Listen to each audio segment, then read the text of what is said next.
Hello friend, welcome back to my channel. তো আজকে দেখো হচ্ছে সরস্বতী পুজো। তো সকালবেলায় সোনা পুজো দেখবে, চান করবে এক্ষুনি। তো একবার বাড়ি গেছিল, আর কিছু একটা দরকার ছিল হয়তো, সেই জন্যই গেছিল। তো আমি ওকে ডাকতে গেছিলাম, তো সেই জন্যই দেখো। আর এখানে দেখো কাকিমা অনেক কিছু রেখে দিয়েছে। আজকে হচ্ছে আমাদের রান্না, সরস্বতী পুজো প্লাস রান্না। তো এগুলো হচ্ছে গোটা সেদ্ধ হবে, সেই জন্য কেটে রাখা আছে একসঙ্গে অনেক কিছু দিয়ে।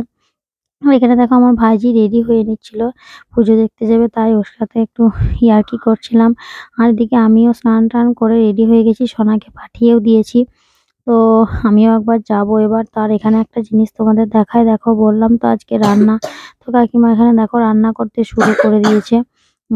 তো আজকের এই ভাতটা, আজকে দুবার রান্না হবে ভাতটা। তো সেই জন্য কালকে আবার সেটা খাওয়া হবে। কাল আর আমাদের রাতের উপরে রান্না হবে না। তো আজকের এই ভিজে ভাতটা যেটা কালকে হবে, তো সেটা কালকে খাবো একবার আমরা। তো কালকে আমাদের ষষ্ঠী, আর আজকে হচ্ছে রান্না। তো দেখো কাকিমা অনেক কিছু আয়োজন করেছে। এগুলো হচ্ছে রান্না টান্না করে নিয়ে তারপর আবার গোটা সেদ্ধ যেটা সেটা করবে। তো ওটা আলাদা করে মানে শুদ্ধ কাপড়ে করতে হয়। আর এদিকে দেখো আমি পুজো মণ্ডপে চলে এসেছি সোনাকে খুঁজতে খুঁজতে। ওরা দেখছি সেখানে খেলা করছে আর একদিকে পুজো হচ্ছে। তো বাচ্চা মানুষ বুঝতেই পেরেছো, ওরা তো মানে বন্ধু পেয়েছে মানেই খেলবে। তো এদিকে দেখো এখানে ঠাকুরটা এই ক্লাবের এটা। তো আমিও একবার পুজো দেখতে গিয়েছিলাম এবং কিছুক্ষণ ছিলাম, তাই তোমাদের সাথে ভাবলাম একটু শেয়ার করি। আর এখন দেখো আমি পুজো দেখে চলে আসছি বাড়ি। সোনা ওখানেই রয়ে গেছে। আমি এলাম দোকান যাব বলে, একবার তেল টেল কিছু আনতে হবে। তো বাড়িতে তো এখন কেউ নেই, বা ছোট কাকুও দোকানে। তো তেলটার প্রয়োজন ছিল খুবই তাড়াতাড়ি, তাই আমিই যাচ্ছি আনতে। আর এদিকে দেখো এখানে আর একটা মণ্ডপে পুজো হয়।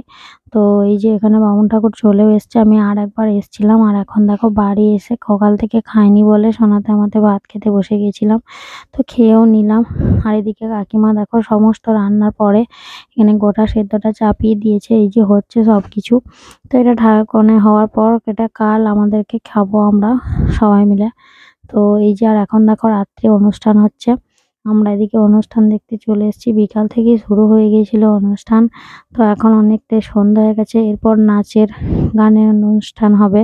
তো আমরা সেটাও দেখবো, যতক্ষণ হয় ততক্ষণই আমরা দেখি। আর এটা দেখো পরের দিন সকালবেলায়। তো এটা বেশি কিছু মানে ভিডিও করা হয়নি বলে তোমাদের সাথে এইটুকুই শেয়ার করে নিলাম। এখন আমরা রেডি হব। তো স্নান টান করে এই যে একবার পুজো দেখতে যাব, তারপর এসে খাওয়া দাওয়া করব। তো চলো এখন চলে যাই।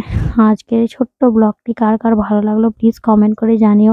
কে কেমন সরস্বতী পুজোয় কাটালে সেটাও প্লিজ কমেন্ট করে আমাকে জানিও। তো আজকের মতো শেষ করছি।